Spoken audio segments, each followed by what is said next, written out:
জনাব হাসান হাফিজ, গণঅভ্যুত্থানের পর রাজনৈতিক আকাঙ্ক্ষা কতটা পূরণ হলো এবং নতুন বছরে কি প্রত্যাশা রাখছেন? এত কম সময়ে তো আকাঙ্ক্ষা পূরণ হবে না, তাই না? 5 মাস তো খুব বেশি বড় সময় না। এর মধ্যে উনি তো বললেন, জনায়েদ সাকিব বললেন যে চলমান আছে সংস্কারের কমিশনগুলির কাজ, আমরা শিগগিরই পাবো, হয়তো 3-4টা রিপোর্ট আমরা কয়েকদিনের মধ্যে পেয়ে যাবো, 5-7 দিনের মধ্যে। মোট 15টি কমিশন হয়েছে, অনেকগুলি বিলম্বে গঠিত হয়েছে, ফলে তারা সেভাবে অগ্রগতিটা দৃশ্যমান নয়। সংস্কারটা কিন্তু একটা চলমান প্রক্রিয়া। আপনি 3 বছর পরে তো একটা বড় ধরনের সংকট আসতে পারে, তখন আপনি আগাম কিভাবে সেটা সমাধান করবেন, একটা টাইমলাইন আসলে দরকার। যে এই বছরের শেষ নাগাদ ইলেকশনটা হলে কতগুলি জরুরি ভিত্তিতে উনি যেটা বলেছেন সেগুলিকে প্রায়োরিটাইজ করতে হবে, অগ্রগণ্যতার ভিত্তিতে সংস্কারগুলি করতে হবে। তো হতাশার এখনও তো আমি সেরকম কারণ দেখছি না। রাজনৈতিক দলগুলি তো সমর্থন দিয়েছে এবং এই সরকার একটা অভূতপূর্ব ম্যান্ডেট নিয়ে কাজ পরিচালনা করছে। দক্ষতা, অপরিপক্কতা কিছু আছে, বিচক্ষণতার অভাব, দূরদর্শিতার অভাব কিছু আছে, রাজনৈতিক দলের সঙ্গে দূরত্বটাও আছে, সেটা যেটা প্রত্যাশিত ছিল না, অভিপ্রেত ছিল না। তো সেটা আশা করি দূর হয়ে আসবে সংস্কার কমিশনের রিপোর্টগুলি পেলে। যেহেতু প্রধান স্টেক হোল্ডার হচ্ছে রাজনৈতিক দলগুলি, তারা দেশটা তারাই চালাবে।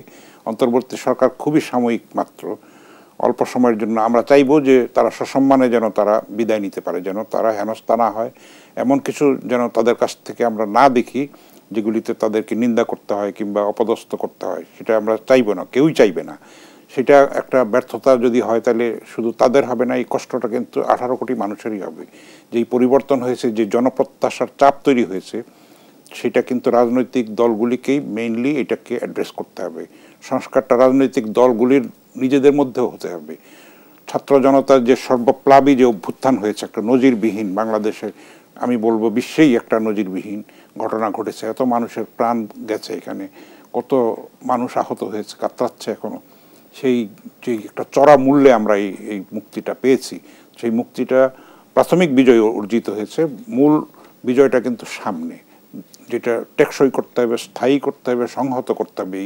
এই বিপ্লব অভ্যুত্থান যাই বলি না কেন, সেটার ফসল যেন একটা স্থায়ীভাবে আমরা পাই, একটা গণতান্ত্রিক সংস্কৃতি আমরা বিনির্মাণ করতে পারি, একটা অসাম্প্রদায়িক, বৈষম্যমুক্ত, শান্তিপূর্ণ, যেখানে আইন শৃঙ্খলা পরিস্থিতি নিয়ে আমাদের উদ্বেগে থাকতে হবে না, নিত্যপণ্যের ঊর্ধ্বগতি নিয়ে আমাদের উৎকণ্ঠিত থাকতে হবে না, সেরকম একটা সমাজ আমরা চাই, যেখানে প্রত্যেকের ভোটাধিকার নিশ্চিত হবে।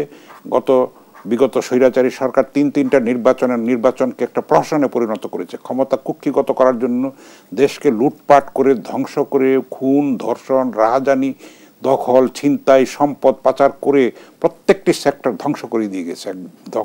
ভগ্নস্তূপের মধ্যে দিয়ে সরকার যাচ্ছে।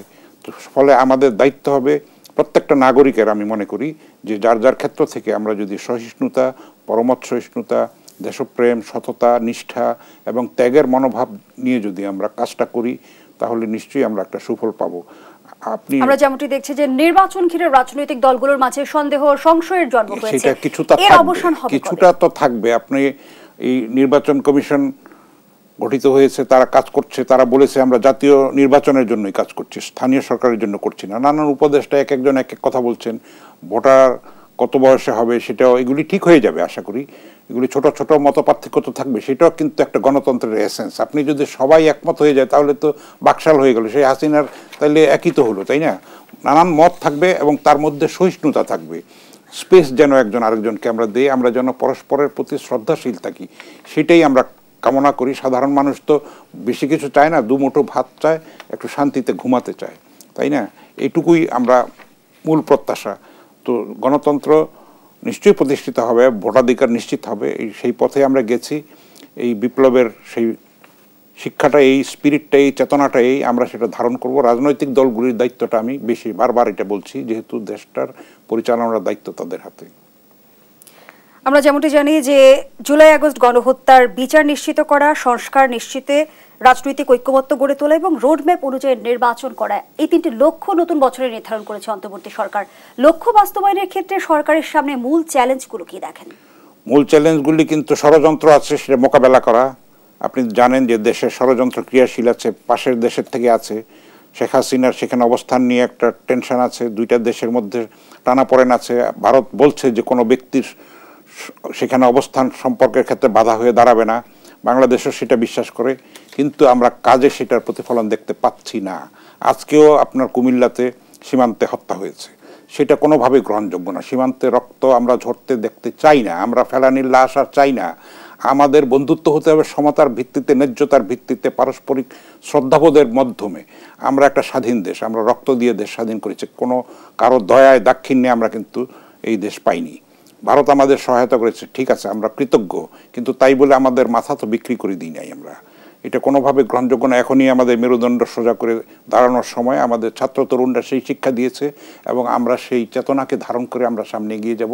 বীরের মতো আমরা আমাদের বিশ্বের মাথা উঁচু করে আমরা দাঁড়াবো।